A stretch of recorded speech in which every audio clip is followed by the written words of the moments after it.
Македонија. Како се прави мед во Источна Македонија без хемиски препарати? Гласот на Америка посети две пчеларки.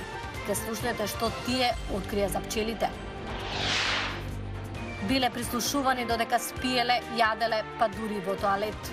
Новинарите следени со израелска опрема велат дека приватноста им е уништена за секогаш. Се тетовираат во сеќавање на жртвите на COVID-19. Повеќе за овој вид терапија во Индија во продолжение. Останете со нас. Добре дојдовте во Ньюсфлеш на Гласот на Америка на македонски јазик. Јас сум Милена Ѓоргиевска. Две пчеларки од Сдруженијето Меден Исток одледуваат пчели на одржлив начин, без употреба на хемиски препарати. Колегата Тоша Огњанов ги посети. Во продолжение, разговорот со нив. У јадно станување ја нигде не ода, директно ида пчелите ги дзирнувам и се врнувам и тогаш друга за работа, шујам и стартувам. Некој пат на сабаѓа кога ќе земеш кафе, сок, ќе се качиш на тераса, ќе гледаш, они се зафатени, си носат полени, ги гледаш, влегуват, излегуват, едноставно тоа е опушта. Мирјана и Снежана. Првата од селото Моштица, а втората од селото Дулица. Двете се од различни генерации, со различни животни приказни, но ги поврзува една работа – пчеларството. Имам желба да работи, сакам да работи, да ме будиш и ноќна сезона ја ода. Таму има рој, мисли или пчела да се вади, ја станувам и ода. Немам мисла, мераки имам за да чувам мисла. Како дете, значи сме имале по 3-4 пчелни семејства, значи во селото кога живеев тука, али тогаш сум гледала само од надвор, значи не сум имала јас никаков, буквално никаков контакт. Тоа било тогаш и толку. Моето самостојно пчеларење од пред 4 години почна. Тие се дел од Сдруженијето Меден Исток. Собствените пчеларници ги одржуваат стрикно по правилата за одгледување пчели на одржлив начин, без хемиски препарати. Мирјана веќе 17 години е со пчелите.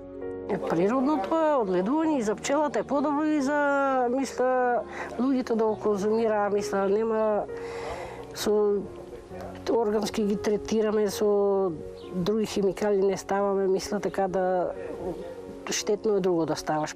Снежана објаснува дека е значајна и локацијата на пчеларникот. Добро е да биде добро за развој, за пролетен развој, за презимување.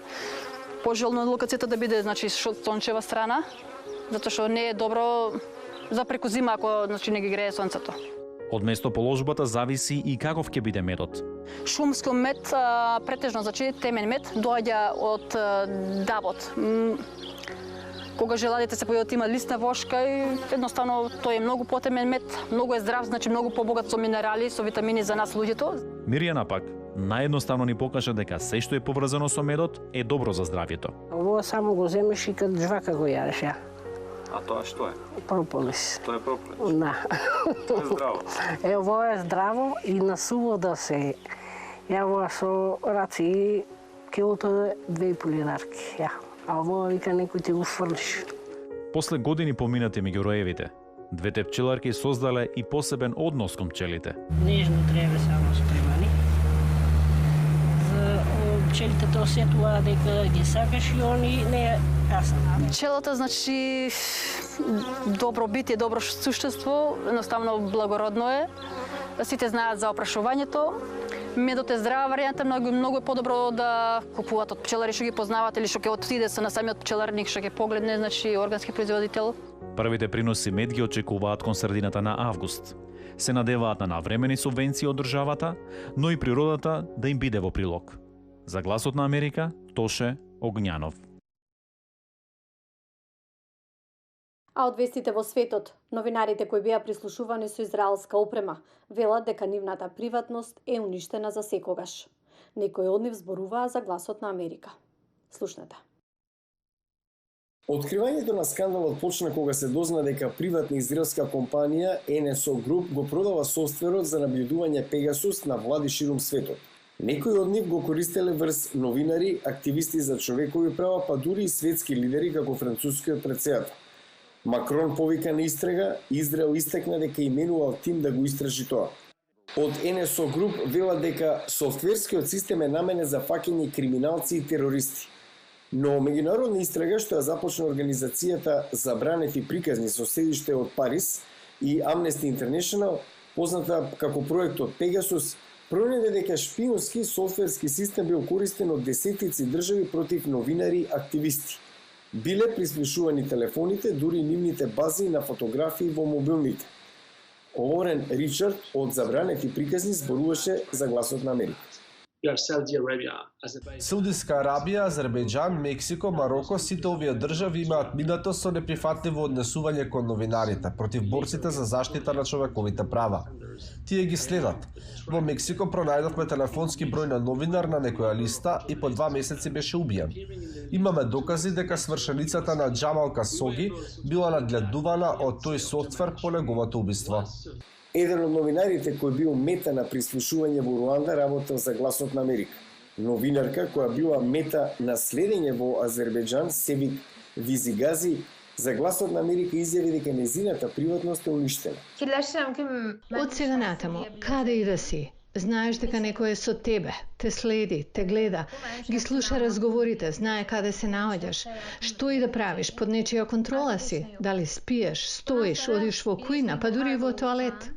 Американската агенција за глобални медиуми објави соопштение дека е згрозен од извештаите дека повеќе од 180 новинари во светот, вклучувајќи ги и новинарите од Гласот на Америка и Радио Слободна Европа, најверојатно биле мета на софистициран систем за прислушување.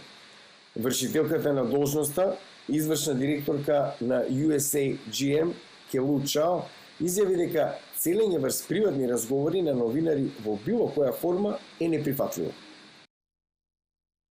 Граѓаните во Нью Делхи, еден од најпогодените градови во Индија за време на пандемијата на COVID-19, најдоа начин како да им одадат почит на нивните најблиски, кои починале од вирусот. Преку тетоважи кои им служат како терапија. Додека е тетовирана, Ракшита Гупта зборува за незиниот татко, кој починал од COVID-19 пред 2 месеци. Тој не научи да бидеме независни, не научи да бидеме храбри, ни даде слобода, не научи на се што знаеме.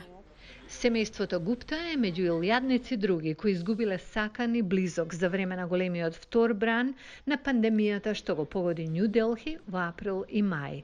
Некои ги меморизираат спомените во студија за тетовирање. Таа болка е внатрешна и ќе биде потребно време. Тетовирањето е еден начин да си покажеме самите на себе, колку тој ни недостига. Не знам како да живеам без него. Сакам да биде со мене. Желбата за тетовирање кај млади луѓе кои со уметност на телото ја изразуваат својата личност или стил не е нова. Но нова е зголемената побарувачка за мемориални тетоважи. Тие варираат од фрази до слики со специјално значење, како идентичните на сестрите за нивната прва тетоважа. Ова се ангелски крилја, зашто тој е нашиот ангел што не чува. За уметниците овие барања се поголем предизвик.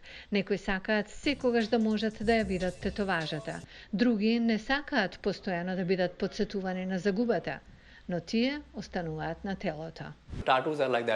Тетоважите се такви, како да ја покажувате душата. Некогаш се болни, некогаш впечатливи. Зависи како ги гледате. Локеш Верма во неговото студио минува многу време на вакви тетоважи. Вели дека чувствува како да помага градот да заздрави поголемата жалост. Дури и оние кои инаку се плашеле од болка, велат дека не ја чувствуваат додека добиваат меморијална тетоважа. Мислат на лицето што го загубиле. Тоа за нив е еден вид терапија. Минуваат низ ритуалот на болка додека ги гледаат буквите или сликата што се појавува на нивната кожа. Сестрите Гупта веќе размислуваат за втора тетоважа, исто така во сеќавање на нивниот татко. Со оваа информација ги заокружуваме вестиве неделава. Имајте убав викенд и се гледаме повторно понеделник.